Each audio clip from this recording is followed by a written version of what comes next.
तेजस अन्वये मी या ठिकाणी निवेदन करू इच्छितो।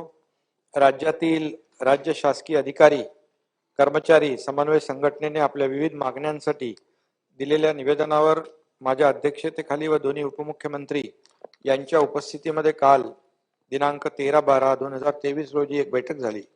या बैठकीमध्ये आमदार तसेच विविध संघटनेचे प्रतिनिधी वरिष्ठ शासकीय अधिकारी उपस्थित होते। सदर बैठक ही जुनी पेन्शन योजना लागू करण्याच्या संदर्भातील असल्यामुळे राज्य शासकीय अधिकारी कर्मचारी यांनी सुरू केलेलं आंदोलन व त्यावर यापूर्वी शासनाने नेमलेली सुबोध कुमार समिती या समितीमार्फत शासनास प्राप्त झालेले अहवाल व या संदर्भातील शासनाची भूमिका यावर बैठकीमध्ये सविस्तर उहापोह करण्यात आला। या बैठकीत उपस्थित असणाऱ्या राज्य सरकारी कर्मचारी मध्यवर्ती संघटना महाराष्ट्र यांच्या मागणीनुसार त्यांच्या संघटनेच्या मान्यतेबाबत मुख्य सचिवांना निर्देश दिलेले आहेत। अधिकारी कर्मचारी संघटनेने ज्या ज्या मागण्या केलेल्या होत्या त्या सर्व सकारात्मक भूमिकेने तपासून त्यावर खालील प्रमाणे निर्णय घेण्यात आलेला आहे।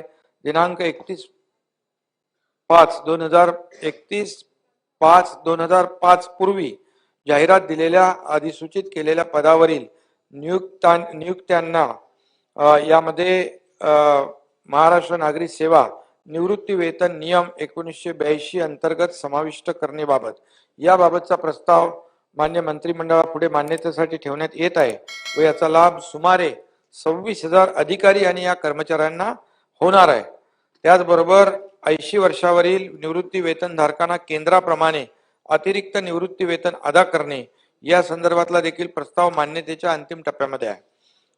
त्याचबरोबर तिसरा सेवानिवृत्ती उपदान मृत्यू उपदानाची मर्यादा केंद्राप्रमाणे वाढवण्याबाबत देखील निर्णय करण्यात येत आहे। त्याचबरोबर निवृत्ती वेतन अंश राशीकरण पुनर्स्थापना कालावधी कमी करण्याबाबत याबाबतचा देखील प्रस्ताव मान्य करण्यात येत आहे। वित्त व लेखा या विभागातील सेवा प्रवेश नियमांबाबत या संदर्भात बैठक झाली असून निर्णय अंतिम टप्प्यात आहे।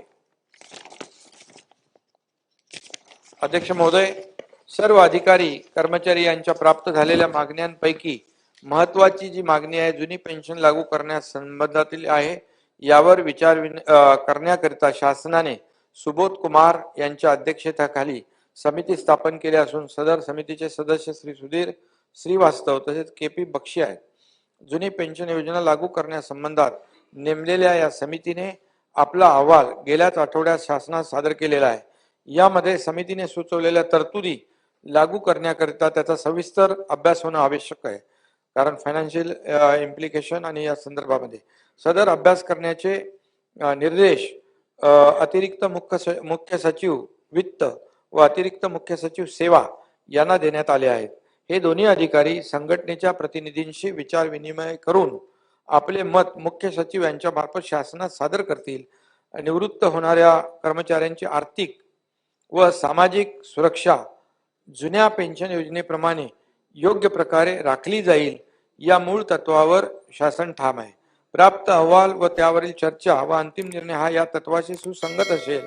सदर अहवालावर अंतिम निर्णय येत्या अर्थसंकल्पीय अधिवेशनात घेण्यात येईल।